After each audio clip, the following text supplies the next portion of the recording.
गोमटसार कर्म कांड में मूलतः 8 कर्मों के नाम गिनाए हैं। जीव अलग है और कर्म अलग है, लेकिन फिर भी अनादिकाल के संयोग से, जैसे खान में पड़ा हुआ सोना मिट्टी सहित कचरे सहित किट कालिमा सहित होता है, वैसे यह संसारी जीव कर्म नो कर्म और विकारों से सहित बढ़त रहा है। और 8 कर्म की प्रकृतियां नानावर्णादीनम ज्ञानावरण आवरण मोह विघ्नम, ज्ञानावरण दर्शनावरण वेदनीय मोहनीय आयु नाम गोत्र और अंतराय, ये 8 कर्म हैं। ये हैं, सिर्फ नाम नहीं है, इस टाइप की पुद्गल की प्रकृतियां हैं, इस तरह की वो अपना काम करती हैं पुद्गल वर्गणाएं, उनकी प्रकृति है, उनका ऐसा स्वभाव है। जैसे नीम का स्वभाव कड़वा होना है, गुड़ का शक्कर का स्वभाव मीठा होना है, वैसे अमुक अमुक कर्मों का जैसा नाम है वैसा उनका काम है। 8 कर्म प्रकृतियां हैं और उनके उत्तर भेद करो तो 148 भेद हो जाते हैं, और भेद करो तो असंख्यात होते हैं।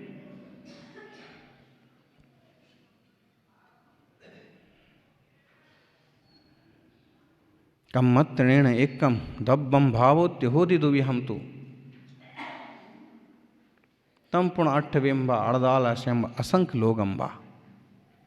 कर्म प्रकृतियां मूलतः कहो तो कर्म, 2 भेद करो तो द्रव्य और भाव, 8 करो तो 3 करो तो द्रव्य भाव और नो कर्म, 8 भेद करो तो ज्ञानावरण दर्शनावरण वेदनी मोहनी आयु नाम गोत्र और अंतराय, और 148 प्रकृतियां प्रसिद्ध हैं। तत्वार्थ सूत्र से पढ़ो, कर्मकांड से पढ़ो, सीखो, मालूम करो किन किन कर्मों के पराधीन दी जीव की दशा हो रही है।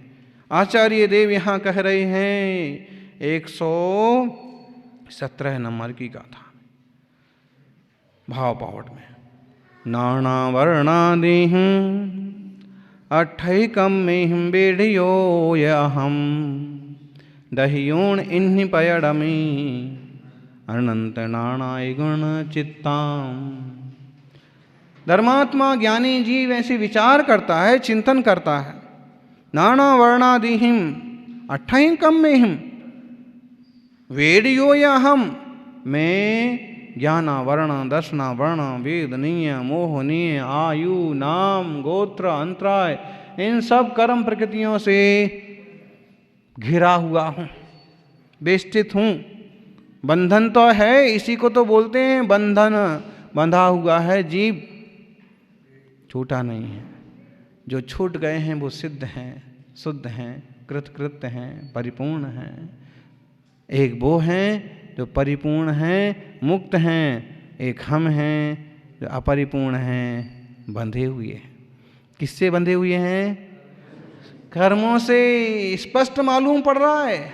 और केवल कर्मों से नहीं बंधे हैं, वे कर्म अपना प्रभाव दिखाते हैं। बंधा ही मोह से। कैसे मोह से बंधा है? मध्यम मोह यतिथि मना, जैसे शराब मन को मोहित कर देती है और अच्छा खासा आदमी भी पागलों जैसी प्रवृत्ति करता है। शराबियों की बोल सुनो कभी, उनकी स्टाइल देखो कभी, ऐसे ही मोह के बस होकर के।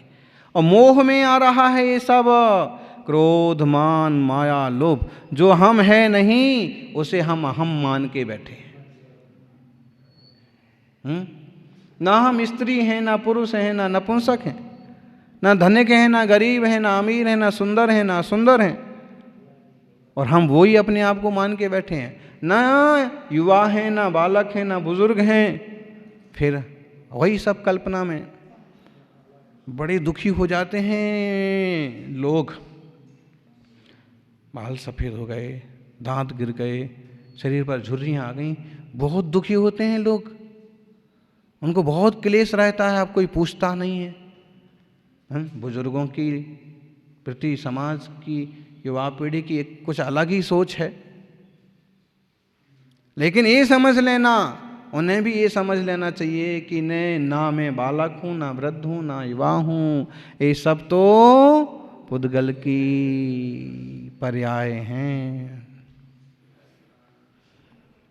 विषम जाति पर्याय। बोलो स्टोपदेश।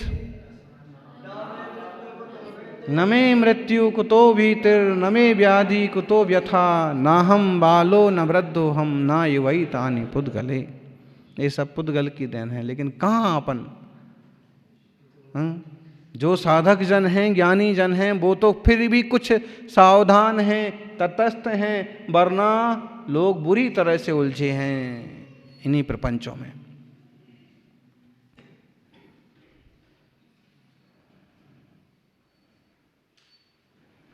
आत्मार्थियों, ज्ञानियों, इस पर ध्यान दो कि मैं मोह भी नहीं हूँ, ज्ञानावरण आदि भी मैं नहीं हूँ। वो आवरण हैं, दर्शनावरण आवरण हैं, अंतराय अंतराय हैं। आयु आयु है जो एक तरह से बंधन में रखती है अमुक पर्याय में, वेदनीय वेदन कराती है सुख दुख का। इस टाइप की प्रकृतियां हैं। जैसे ही बंद होता है, जैसे कैमरे में सारे सीन इकट्ठे होते चले जा रहे हैं, सब कुछ उसमें कैद होता चला जा रहा है। जो कह रहे हो, जो स्टाइल कर रहे हो, तुम मुस्कुरा रहे हो तो मुस्कुराते हुए, और तुम रो रहे हो तो रोते हुए। जैसे कैमरा सब कुछ पी लेता है, झेल लेता है, कैच कर लेता है, ऐसे ही आत्मा भी आश्रवबंध करता है। फिर जैसे स्क्रीन पर कैमरा काम करता है, स्क्रीन पर सब दिखता है, वैसे उदय काल में सब कुछ निकलता है। कितनी ऑटोमेटिक व्यवस्था है। और एक बात, अपने ही दुर्भाव का खुद ही भोगे दंड। अभिनिवेश जैसा नहीं कोई भी पाखंड, अपने ही दुर्भाव का खुद ही भोगे दंड। इसको बहुत लोग नहीं समझ पाते होंगे, लेकिन इसका अर्थ ये है, अभिनिवेश जैसा नहीं कोई भी पाखंड। लोग ऐसा करते हैं कि बाहर से कुछ रूप बनाते हैं और भीतर में कुछ रहते हैं। अभिनिवेश, अभिनिवेश का मतलब है कि मन में कुछ, वचन में कुछ, काय में कुछ, ऐसा भी अर्थ कर सकते हैं। सोच तो अभिनिवेश जैसा नहीं कोई भी पाखंड। जो तुम्हारी ये प्रवृत्ति है कि बाहर से मुझे बड़ा अच्छा ज्ञानी और तपस्वी समझें और भीतर से सब गोलमोल चल रहा है, तो इसको कहा है कि अभिनिवेश जैसा नहीं कोई भी पाखंड। तुम्हारे रूप तुम्हारा जैसा है सो ठीक है, लेकिन तुम्हारे परिणामों की जो दशा है उसके लिए क्या कहा है, ऐसा कोई दूसरा पाखंड नहीं है, तुम्हारा पाखंड है। और अपने ही निज के मिथ्या भाव का खुद ही भोगे दंड। जो मिथ्या भाव हैं अपने, उनका दंड कौन भोगने जाएगा, खुद ही भोगेगा। इसलिए कहा है बड़े विवेक से, बड़ी शालीनता से कर्मों को समझो और इनसे पृथक स्वरूप को भी समझो। विचार करो कभी, मैं ज्ञानावरण स्वरूप नहीं हूँ, मैं ज्ञानावरणी कर्म रूप नहीं हूँ, मैं तो ज्ञान रूप हूँ। हैं ज्ञान रूप ओंकार नमस्ते, ज्ञान रूप हूँ मैं भी। आत्मा कैसा है कि वो छे कैसा है आत्मा, ज्ञान स्वरूप है, ज्ञान चैतन्यमय। ऐसी दृष्टि बने, ऐसी धारणा बने और इसी में तन्मयता बने। वाह,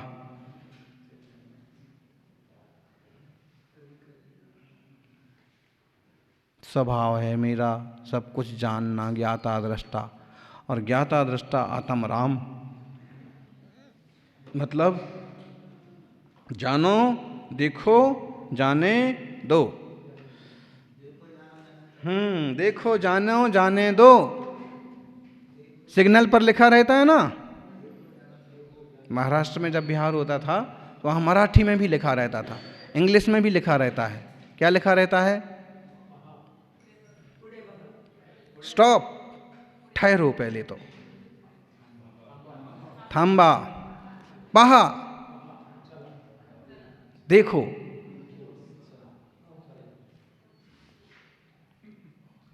फिर चला। स्टॉप, थांबा, पहा, चला। इंग्लिश में बोले तो स्टॉप, सी एंड गो। यही तो कह रहे हैं यहां पर भी। सबसे पहले तो थांबा, ठहरो, बहुत भटक लिए, बहुत घूम लिए, अब स्वरूप में ठहरो, शांत हो जाओ, पहा, देखो, देखो, जानो, जाने दो, देख लो, जान लो, और जो कुछ भी हो रहा है उसे छोड़ो, जाने दो। ज्ञाता दृष्टा भाव, साक्षी भाव की साधना सबसे बड़ी साधना है। हमसे तो रहा नहीं जाता है। वे दो लोग आपस में बात क्यों कर रहे हैं?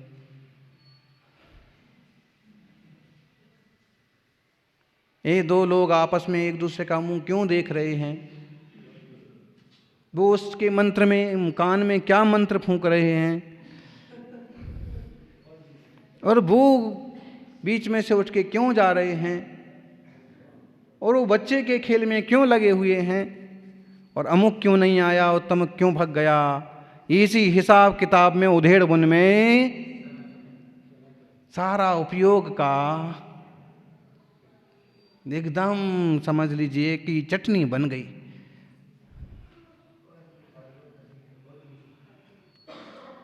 पर में उलझ गया, और पर में उलझना नहीं है। पर में उलझा सो उलझा और दुखी होगा, और देखा जाना कि ऐसा हो रहा है।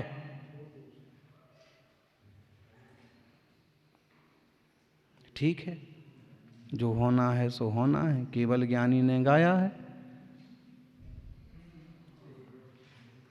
इसलिए इस पर थोड़ा चिंतन करें। ज्ञान स्वभाव है हमारा, बहुत ज़्यादा उलझना हमारा स्वभाव नहीं। बहुत क्या, थोड़ा भी उलझना स्वभाव थोड़ी है। लेकिन अपन अपने रागादि परिणाम आते हैं सामने कि क्या हो रहा है, तुम्हारी बात कोई सुन क्यों नहीं रहा है,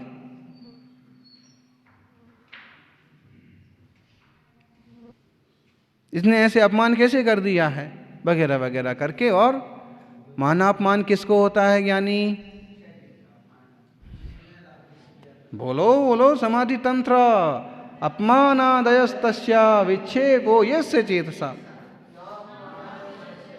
नापमानादयस्तस्या नाक्षेपो यस्य चेतसा। इतना दमदार कौन है?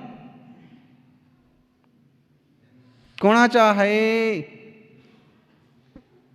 56 इंचा सीना, छाती, बोलो 56 इंच की छाती है किसी की? अब हो भी जाए 56 इंच की, क्या 70 इंच की भी हो जाए, लेकिन जब तक आत्मबोध ना हो तब तक सहनशीलता तो नहीं हो सकती।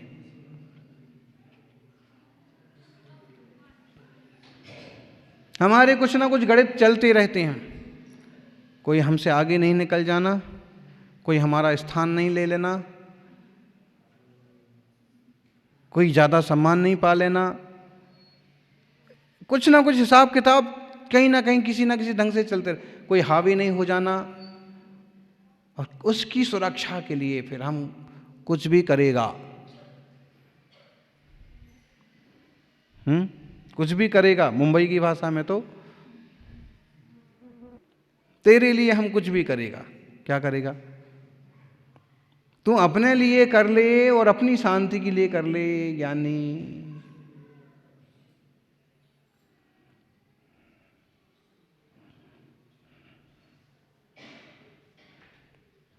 विषय बहुत सरल है और आपके ध्यान में भी आया होगा। फिर इसे ध्यान में लेवें कि जानना देखना स्वभाव है, लेकिन अपन बार बार उलझते हैं, बात बात में उलझते हैं, वो ठीक नहीं है। मैं सिर्फ जानता हूँ, देखता हूँ और ज्ञान स्वभाव का अनुभव करता हूँ, लेकिन दृष्टि ऐसी पड़ी है कि मुझे ऐसे लगता है कि मैंने अमुक चीज़ को भोगा, अमुक वस्तु को भोगा, मेरे साथ ऐसा हुआ, बाहर मुख दृष्टि। तो ज्ञानावरण का नाश हो, केवल ज्ञान गुण प्रकट होगा। दर्शनावरण का नाश हो, केवल दर्शन गुण प्रकट होगा, संपूर्ण दर्शन। वेदनीय का नाश हो, अव्याबाद गुण प्रकट होगा। मोहनीय का नाश हुआ तो अनंत सुख परिपूर्ण सम्यक। तो आयु कर्म का नाश हुआ तो सूक्ष्मत्व गुण प्रकट हुआ। नाम कर्म का नाश हुआ तो अवगाहनत्व गुण प्रकट हुआ। आयु कर्म का नाश हुआ तो अवगाहनत्व, और नाम कर्म का नाश हुआ तो सूक्ष्मत्व। फिर गोत्र कर्म का नाश हुआ तो अवरु लघुत्व, और अंतराय कर्म का नाश हुआ तो अनंत शक्ति, अनंत वीर्य, अनंत भोग, अनंत उपभोग। वीर्य